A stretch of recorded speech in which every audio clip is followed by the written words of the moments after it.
Okay, last time जो हमारा lecture था वो हमने स्टार्ट किया था पीरियोडिक टेबल से। उसकी हिस्ट्री थी कि पीरियोडिक टेबल किस तरह से, अब जो मॉडर्न पीरियोडिक टेबल हम स्टडी करते हैं उससे पहले डुब्रीनर का था, ठीक है, डिफरेंट साइंटिस्ट का था। लेकिन जो अब हम स्टडी करें वो मेंडलीव का पीरियोडिक टेबल है। अब उसके बाद उस पीरियोडिक टेबल के अंदर आप लोगों ने देखा था कि कुछ जो है ग्रुप्स बने हुए थे, मतलब कि ब्लॉक्स बने हुए, S, P, D और F। बेसिकली वो ब्लॉक्स क्यों बने हुए हैं, उसके अंदर जो हैं कुछ एलिमेंट जो है वो क्लासिफाई किए हुए हैं, ठीक है। अब classification of element based on S, P, D and F orbitals, ये ऑर्बिटल्स की बेसिस के ऊपर ही उन्होंने पीरियोडिक टेबल के अंदर ब्लॉक्स बनाए हुए S, P, D और F, ठीक है। अब the modern table set out the elements in order in which successive energy levels in the atoms are being filled by electrons। आप सबको आइडिया होगा कि एटम होता है, एटम के साथ शेल्स होती हैं, ठीक है। एटम्स किस तरह से होता है, इनर उसके अंदर न्यूक्लियस होता है, उसके बाद उसकी शेल्स होती हैं, वन हो सकती है, अनलिमिटेड शेल्स होती हैं, शेल्स के बाद सब शेल्स आती हैं, ऑर्बिटल्स आते हैं, ठीक है। तो इलेक्ट्रॉन्स उनके अंदर होते हैं और प्रोटॉन और न्यूट्रॉन इनसाइड द न्यूक्लियस होते हैं। अब इलेक्ट्रॉन्स कौन सी शेल के अंदर है, कौन से ऑर्बिटल के अंदर है, उसके अकॉर्डिंगली हमने उस एलिमेंट को जो है उस ब्लॉक के अंदर असाइन करते हैं। अगर उसके जो वैलेंस इलेक्ट्रॉन्स हैं अगर वो s ऑर्बिटल के अंदर हैं तो वो आपका s ब्लॉक एलिमेंट हो जाएगा। अगर उसके जो वैलेंस इलेक्ट्रॉन्स हैं वो p ऑर्बिटल के अंदर आ रहे हैं, जब आप उसकी इलेक्ट्रॉनिक कन्फिगरेशन करते हैं, अगर वो p ऑर्बिटल में आ रहे हैं तो उसको हम p ब्लॉक में असाइन करेंगे। अगर d ब्लॉक में उसके अंदर आते हैं, ठीक है। और ये किस तरह से इलेक्ट्रॉन्स हम इनकी किस तरह से प्लेस करते हैं अकॉर्डिंग टू, आपके पास इलेक्ट्रॉनिक कन्फिगरेशन रूल्स हैं जो कि हुन्स रूल है, पॉलिस एक्सक्लूजन है, अफबाउ प्रिंसिपल है, उनके अकॉर्डिंगली हम इलेक्ट्रॉनिक कन्फिगरेशन करते हैं, ठीक है। इलेक्ट्रॉनिक कन्फिगरेशन के रूल्स क्या हैं कि आप सबसे पहले शेल्स को अरेंज करते हो उनके असेंडिंग ऑर्डर में अकॉर्डिंग टू एनर्जी। एनर्जी यानी कि जिसकी एनर्जी कम होगी उस शेल को आप सबसे पहले प्लेस करते हैं, जिसकी एनर्जी ज्यादा होती है उसको आप बाद में प्लेस करते हो, ठीक है। पहले उनकी शेल्स को आपने अरेंज कर देना है, फिर उसके अंदर आप इलेक्ट्रॉन्स को, ठीक है। हर एक ऑर्बिटल के अंदर मैक्सिमम आप 2 इलेक्ट्रॉन्स जो होते हैं, और जो 2 इलेक्ट्रॉन्स आप प्लेस कर रहे हो वो ऑपोजिट स्पिन के साथ होते हैं, ठीक है। ये इलेक्ट्रॉनिक कन्फिगरेशन के रूल्स की एक समरी आपको बता दी है। अब since the electrons occupy specific energy levels in subshells, thus there is a definite relationship between periodic table and filling of the subshells। वो कह रहे हैं कि अगर आप इलेक्ट्रॉन्स को आपने प्लेस कर दिया सबशेल्स में, तो सबशेल्स और पीरियोडिक टेबल के अंदर वो किस जगह पे आप उनको प्लेस करोगे, उनके दरमियान में रिलेशनशिप है। On the basis of filling of electronic subshells the elements may be classified into 4 sections. तो आप जो है पीरियोडिक टेबल को भी 4 सेक्शंस में ही असाइन कर रहे हो। जो ऑर्बिटल्स हैं वही ब्लॉक्स बन जाते हैं, S, P, D और F block elements. In periodic table, depending upon the nature of atomic orbitals into which the differentiating electrons enters, differentiating यानी कि जो last electrons हैं जिनको हम कहते हैं वैलेंस इलेक्ट्रॉन्स, ठीक है। इनर इलेक्ट्रॉन्स कौन से ऑर्बिटल्स के अंदर आ रहे हैं उनसे हमारा कंसर्न नहीं है, we are only dealing with the valence electrons, ठीक है। जो लास्ट इलेक्ट्रॉन्स हैं वो कौन से ऑर्बिटल के अंदर जा रहे हैं उनके साथ हम डील करते हैं। जौन से भी ऑर्बिटल में जाएंगे उसके अकॉर्डिंगली वो आपके पीरियोडिक टेबल का एलिमेंट होता है, ठीक है। For the purpose of this classification of elements, only the orbitals of the highest energy into which the last electron goes is considered। और आपने एनर्जी लेवल यानी जो सबशेल है वो कौन सी होती है, वो भी हाईएस्ट एनर्जी वाली होती है, ठीक है। अभी मैंने आपको बताया था कि जब भी आप इलेक्ट्रॉनिक कन्फिगरेशन करते हैं तो सबसे पहले जो एनर्जी लेवल्स यानी कि जो सबशेल्स हैं उनको आप असेंडिंग ऑर्डर के अंदर अरेंज करते हैं, ठीक है। यानी कि जिसकी एनर्जी लेवल कम है उसको पहले करेंगे, जिसकी एनर्जी ज्यादा है उसको एंड पे। तो ऑब्वियसली जो वैलेंस इलेक्ट्रॉन है वो भी हाईएस्ट एनर्जी लेवल में ही आएगा, ठीक है। This orbital may not always belong to the outermost shell. अक्सर दफा भी हम ये भी देखेंगे कि आपका जो वैलेंस इलेक्ट्रॉन है वो आउटरमोस्ट शेल में नहीं आ रहा होता, ठीक है। उसका भी मैं बताती हूँ कौन सी एग्जांपल्स हैं वो। सबसे पहले एस ब्लॉक एलिमेंट्स। तो एस ब्लॉक एलिमेंट्स आपके वो वाले हैं कि जहाँ पे वैलेंस इलेक्ट्रॉन्स उनके कौन से last electrons enter the n s orbitals of the outer most shell, ठीक है। एन एस का क्या मतलब है, एस यानी कि ये हो गया आपका सब शेल, एस ऑर्बिटल हो गया। एन जो है रिप्रेजेंट कर रहा है कि ये ऑर्बिटल कौन सी शेल का है, ये फर्स्ट शेल का है, सेकंड शेल। आप लोगों को याद होगा जब आप लोगों ने क्वांटम नंबर्स पढ़े थे फर्स्ट ईयर सेकंड ईयर में, तो एन जो है रिप्रेजेंट करता है प्रिंसिपल क्वांटम नंबर को, ठीक है। प्रिंसिपल क्वांटम नंबर जो आपको बताता है नंबर ऑफ शेल्स के बारे में। तो एन यहाँ पे शेल है, फर्स्ट शेल हो सकती है, सेकेंड, थर्ड, फोर्थ, फिफ्थ, ठीक है, ये शेल नंबर हो गया। एस आपका है ऑर्बिटल, ठीक। तो जो एस ब्लॉक एलिमेंट्स है, एस ब्लॉक एलिमेंट्स कौन कौन से आ जाते हैं आपके पास? आता है हाइड्रोजन होता है, लिथियम है, बेरिलियम है, सोडियम है, साथ में कैल्शियम है, मैग्नीशियम, ये सारे कौन से हैं? आपके एस ब्लॉक एलिमेंट्स हैं। तो इसकी जब आप इलेक्ट्रॉनिक कॉन्फ़िगरेशन करते हैं तो आप देखोगे कि उनके सबके अंदर जो उनके वैलेंस इलेक्ट्रॉन्स जो हैं वो एस ऑर्बिटल के अंदर आ रहे हैं, लेकिन उनकी शेल जो नंबर है वो डिफरेंट हो सकता है। First shell, second, third, fourth, वो कोई सी भी शेल हो सकती है, ठीक है। तो ns orbitals of the outermost shell which is being progressively filled. Consequently, the valence shell electronic configuration of these elements varies from ns1 to ns2. अच्छा जी, इनकी इलेक्ट्रॉनिक कॉन्फ़िगरेशन किस तरह से होती है? ns1 से लेके ns2, क्योंकि अभी मैंने आपको बताया था कि जो s है, आप सबको वैसे भी पता होगा, जो s ऑर्बिटल होते हैं उसके अंदर मैक्सिमम आते हैं 2 इलेक्ट्रॉन्स, ठीक है। तो ns1 यानी कि जो आपका फर्स्ट ब्लॉक हो जाएगा 1a, जो लास्ट टाइम जिसे हम लोगों ने पढ़ा था, जिनको हम कहते हैं अल्कली मेटल्स का जो ग्रुप होता है 1a, ठीक है, उसके अंदर आ जाएगा आपका ns1, ठीक है। और जो आपका सेकंड है 2a यानी कि अल्कलाइन अर्थ मेटल्स का जो ग्रुप है, उसके अंदर कितने आ जाएंगे? ns2 यानी कि मैक्सिमम। ns3 नहीं होता, ns4 नहीं होता। रीजन ये है कि s के अंदर मैक्सिमम 2 इलेक्ट्रॉन्स आते हैं, तो इस वजह से सिर्फ ये ns1 और ns2, यानी ये हो गया आपका फर्स्ट ब्लॉक 1a, ये हो गया आपका सेकेंड 2a, ठीक है। इसके अंदर आपकी अल्कली मेटल्स आ जाएंगे और इसके अंदर आपके अल्कलाइन अर्थ मेटल्स आ जाते हैं, ठीक। उसके बाद the properties of S block elements depend on the number of electrons present in an S orbital, ठीक है। अब फॉर एग्जांपल अगर आप हाइड्रोजन लेते हो तो उसके बाद लिथियम लेते हैं, उसके बाद सोडियम लेते हैं, पोटेशियम लेते हैं, उनकी प्रॉपर्टीज एक तरह की होंगी क्योंकि उनके सबकी वैलेंस शेल के अंदर 1 इलेक्ट्रॉन है, ठीक है। लेकिन जो 2a वाले हैं इनकी प्रॉपर्टीज सेम होंगी, जैसे आपके पास आ जाता है कैल्शियम है, मैग्नीशियम है, तो उनकी प्रॉपर्टीज सेम होंगी। किस पे डिपेंड कर रहा है? Depend on the number of electrons present in an S orbital, यानी एन एस ऑर्बिटल के अंदर कितने इलेक्ट्रॉन्स है, उनकी प्रॉपर्टीज आपको सेम मिलेंगी। उसके बाद आ जाते हैं पी ब्लॉक एलिमेंट्स। तो p block elements in the atoms of these elements the last electrons enters the p orbital, ठीक है। तो इनके जो वैलेंस इलेक्ट्रॉन्स होते हैं वो कौन से ऑर्बिटल में आते हैं? p orbital of the outer most shell, hence they are called p block elements, ठीक है। अब उसके बाद p ब्लॉक में कैसे आएंगे? जब ns1 ns2 फिल हो जाता है उसके बाद क्या आ जाएगा आपके पास? ns2 p1। जब आप इलेक्ट्रॉनिक कॉन्फ़िगरेशन करते हैं तो क्या आता है? सबसे पहले 1s2, फिर उसके बाद 2s2, फिर उसके बाद आता है 2p, ठीक है। तो इसी तरह से 1s और 2s आपका 1a और 2a हो गया alkali metals, alkaline earth metals. उसके बाद आ जाते हैं आपका p ब्लॉक एलिमेंट्स, और p ऑर्बिटल में आप सबको रिवाइज करवा देती हूँ कि p ऑर्बिटल के अंदर मैक्सिमम आते हैं 6 इलेक्ट्रॉन्स, s ऑर्बिटल के अंदर आते हैं 2, p के अंदर आते हैं 6 इलेक्ट्रॉन्स, d के अंदर आते हैं 10 और f ऑर्बिटल में आते हैं 14, ठीक है। यहाँ पे लिखा हुआ है in the atoms of these elements the ns orbital is completely filled, क्योंकि s ब्लॉक के अंदर ये कंप्लीटली फिल्ड हो गया। Hence the valence shell configuration of these element varies from, अब ये कहाँ से स्टार्ट होगा? ns2 p1 से लेकर ये p6 तक आपने इसको फिल करना होता है, ठीक है। और इसके अंदर ग्रुप्स कौन कौन से आ जाते हैं? आपका 3a ग्रुप, क्योंकि 1 और 2a तो s ब्लॉक के अंदर फिल हो गए थे।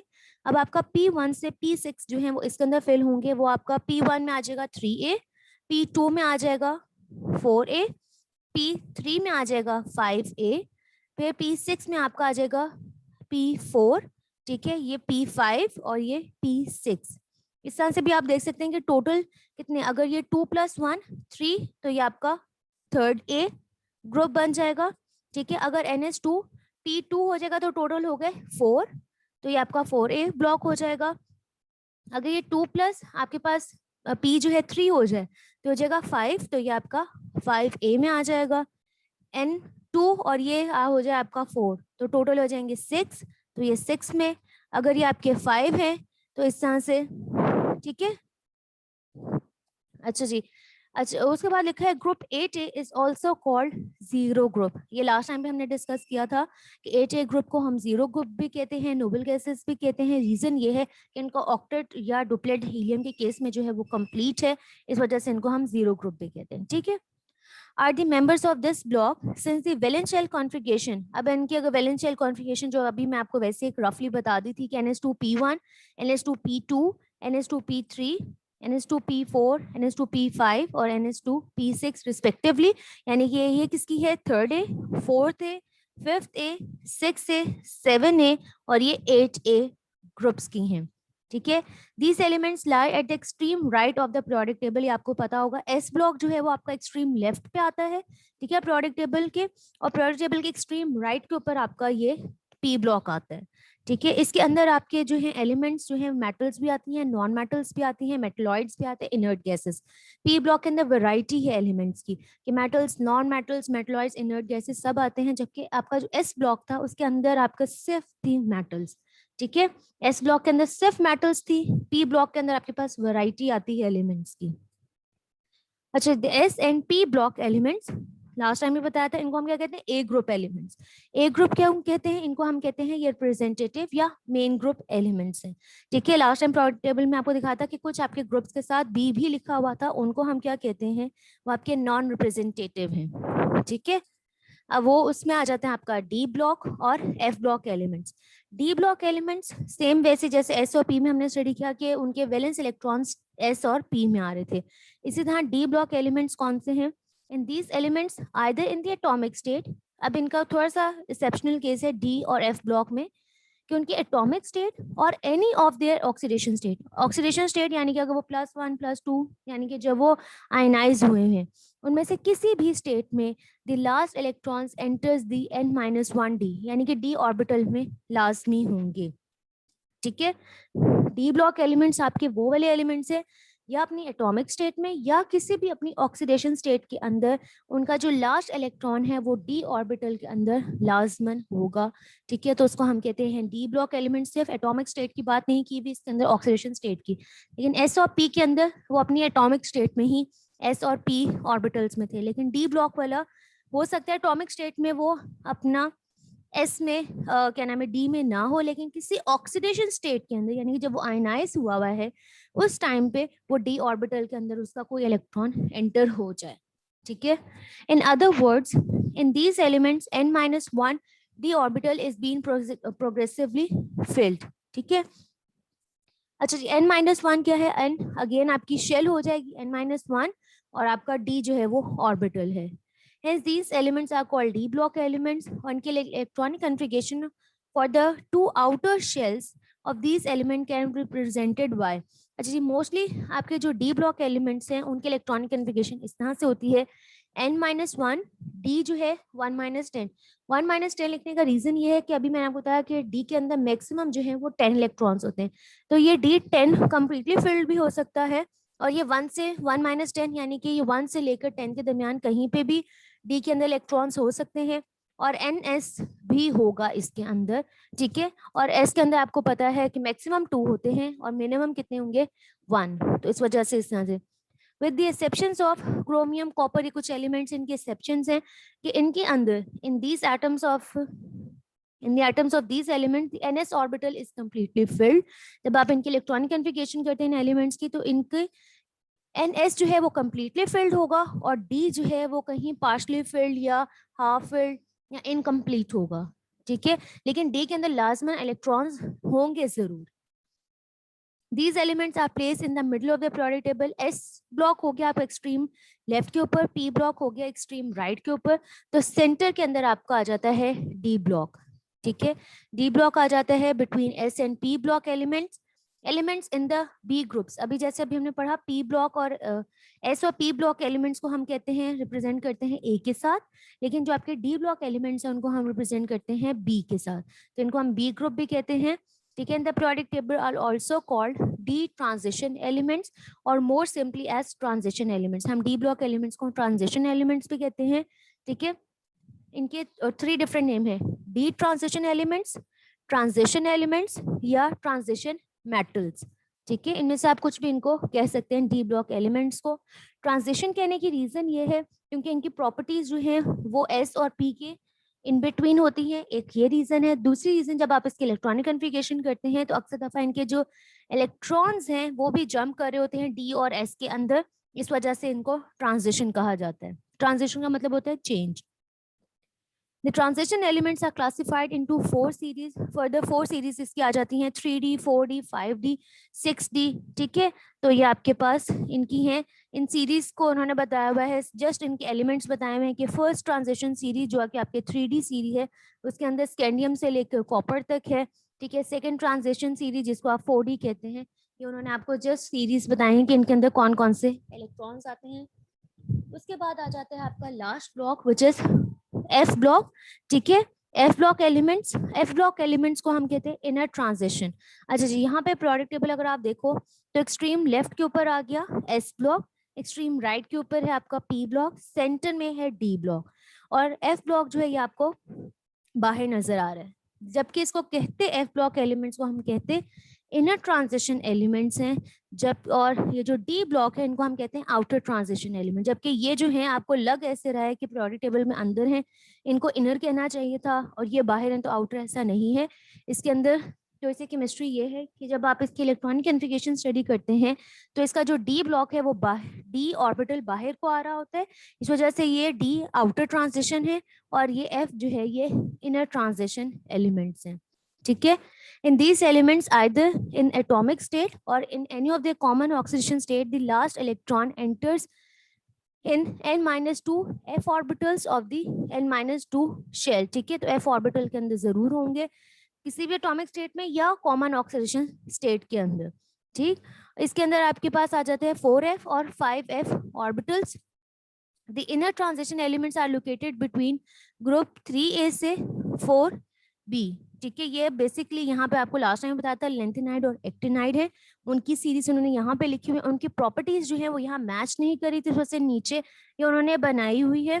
ठीक है, इस तरह से है ये आपके पास पीरियोडिक टेबल में। The F subshell have a maximum population of 14 electrons. आपको बताया था कि एस के अंदर होते हैं मैक्सिमम 2 इलेक्ट्रॉन्स आ सकते हैं, पी ऑर्बिटल के अंदर मैक्सिमम 6 आते हैं, डी के अंदर 10 आते हैं, और एफ के अंदर 14। तो ये उन्होंने आपको मेंशन किया हुआ है। ठीक है, और एफ ब्लॉक एलिमेंट्स के अंदर आपके पास जो मेन 2 टाइप्स आती हैं वो आ जाती हैं आपकी लेंथेनाइड और एक्टिनाइड सीरीज। ठीक, यहाँ पर ये आपका थोड़ा सा इंट्रोडक्शन खत्म हुआ पीरियोडिक टेबल से, जो ट्रेंड्स हैं वो आप लोगों की असाइनमेंट थी। उसके बाद नेक्स्ट आ जाता है हमारे पास केमिकल बॉन्डिंग, कि हम लोगों ने एलिमेंट्स के बारे में पढ़ लिया, एटम्स के बारे में पढ़ लिया, उनके ट्रेंड्स पढ़ लिए हैं। अब आपके पास आ जाती है केमिकल बॉन्डिंग, कि ये सब कुछ पढ़ने की रीजन क्या है, कि हम ये क्यों पढ़ रहे हैं केमिकल एलिमेंट्स के बारे में, उनकी हिस्ट्री, कि वो किस तरह से अरेंज हुए हुए हैं, कौन से ब्लॉक में अरेंज हुए हैं, उससे हमें क्या फर्क पड़ता है। उससे ये फर्क पड़ता है केमिकल बॉन्डिंग, हमें पता चलता है कौन सा एलिमेंट जो है वो कौन सी बॉन्डिंग करेगा। ठीक है, सबसे पहले बॉन्डिंग क्या होती है वो आपको बताती हूँ।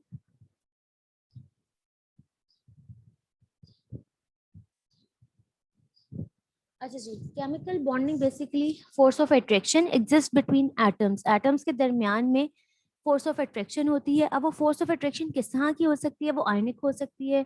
अच्छा, सबसे पहले वो इंटर मॉलिक्यूलर हो सकती है, वो इंट्रा मॉलिक्यूलर भी हो सकती है। ठीक है, इंटर मॉलिक्यूलर का मतलब ये होता है कि मॉलिक्यूल्स के दरमियान।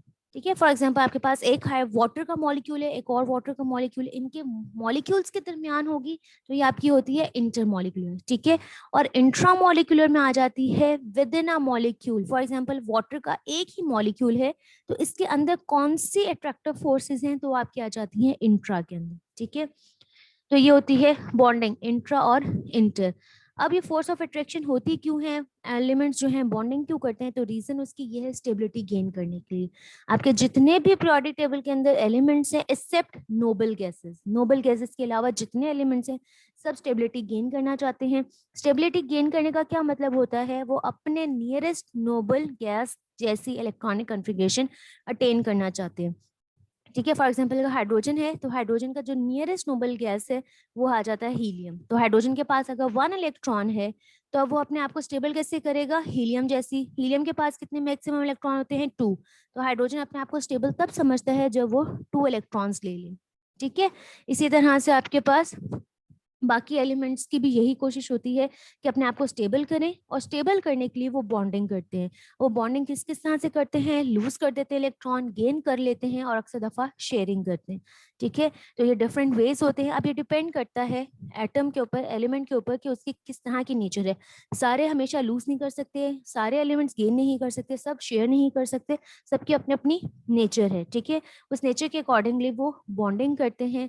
ठीक है, दूसरे एटम्स के साथ कंबाइन होते हैं और अपने आप को स्टेबल करते हैं। तो जब वो बॉन्डिंग करते हैं तो वो आपके पास क्या आते हैं, chemical bonding.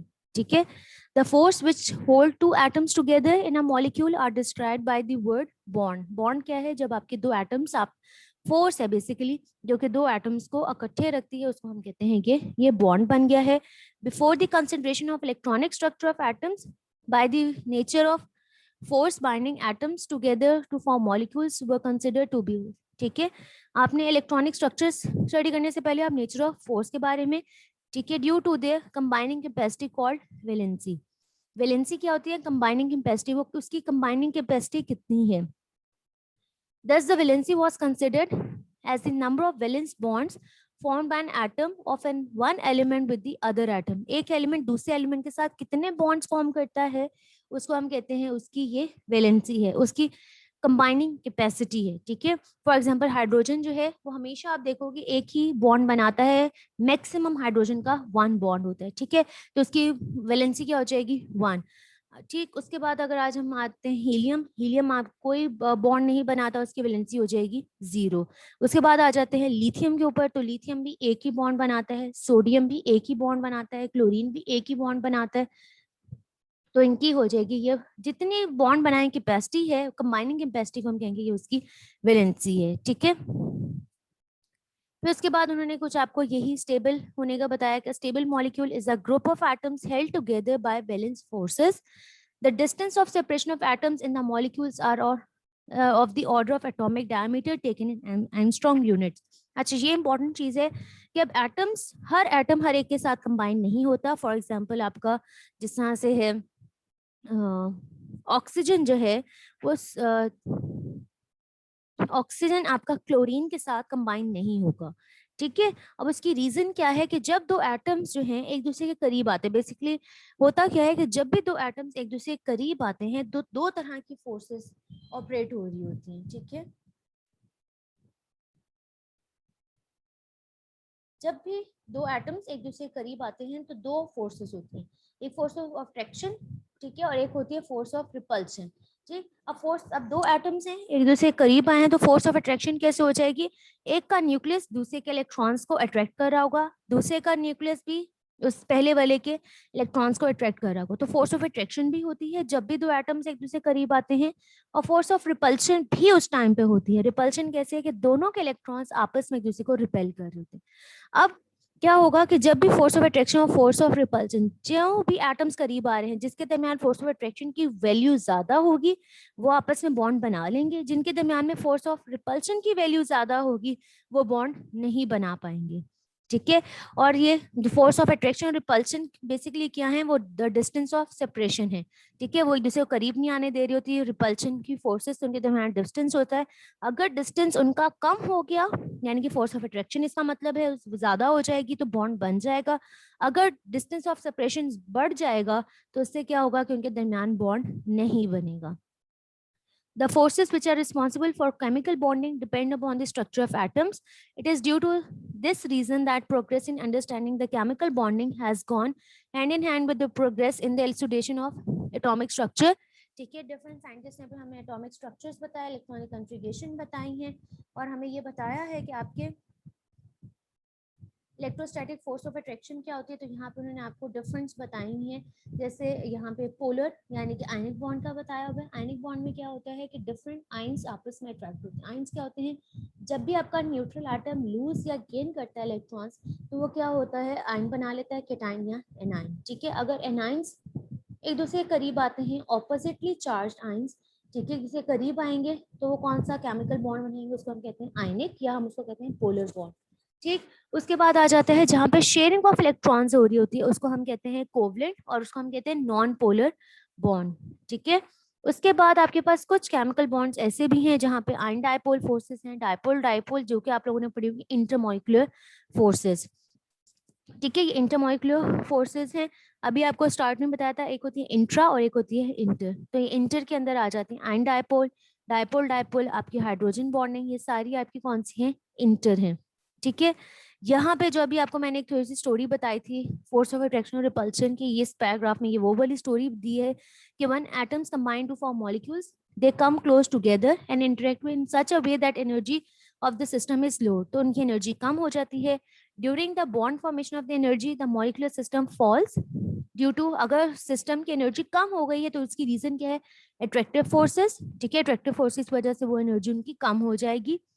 It continues to fall until the two atoms come so close together that the nuclear repulsion, मैं आपको बताया था जब करीब आते हैं तो फोर्स ऑफ अट्रैक्शन और रिपल्शन दोनों है, लेकिन अगर उसकी एनर्जी इतनी कम हो गई कि फोर्स ऑफ अट्रैक्शन डोमिनेंट हो गई तो क्या होगा, और जो फोर्स ऑफ रिपल्शन है वो मिनिमम हो गई है। ठीक है, तो फिर आपके पास बॉन्ड बनेगा। The energy is minimum at equilibrium inter nuclear distance. ठीक, तो ये उन्होंने आपको कर्व्स के थ्रू भी शो किया हुआ है कि दो एटम्स जब एक दूसरे के करीब आए हैं तो क्या हो रहा है कि उनकी एनर्जी ये कम होती जा रही है। जब उनकी एनर्जी कम हो जाएगी तो क्या होगा, उनके दरमियान बॉन्ड फॉर्म हो जाएगा। अगर उनकी एनर्जी बढ़ जाती है, एक दूसरे के करीब आने से उनकी एनर्जी अगर बढ़ जाएगी तो इसका मतलब है कि उनके दरमियान में बॉन्ड जो है वो फॉर्म नहीं होगा। ठीक है, तो लाजमी नहीं होता कि जो भी जब भी एटम्स करीब हैं तो बॉन्ड हमेशा बनना है, ऐसा नहीं है। अभी अब आप देखोगे आपकी एयर के अंदर हाइड्रोजन भी है और इस टाइम पे ऑक्सीजन गैस भी है, लेकिन आपको वाटर मॉइस्चर जो है वो फील नहीं हो रहा, क्योंकि हाइड्रोजन ऑक्सीजन कंबाइन होते हैं लेकिन उनके लिए स्पेशल कंडीशंस, इलेक्ट्रिक आर्क देनी पड़ती है, स्पेशल कंडीशंस देनी पड़ती हैं, तो तब वो कंबाइन होते हैं। अदरवाइज हाइड्रोजन और ऑक्सीजन को आप करीब रख लें तो वो रिएक्शन नहीं करेंगे।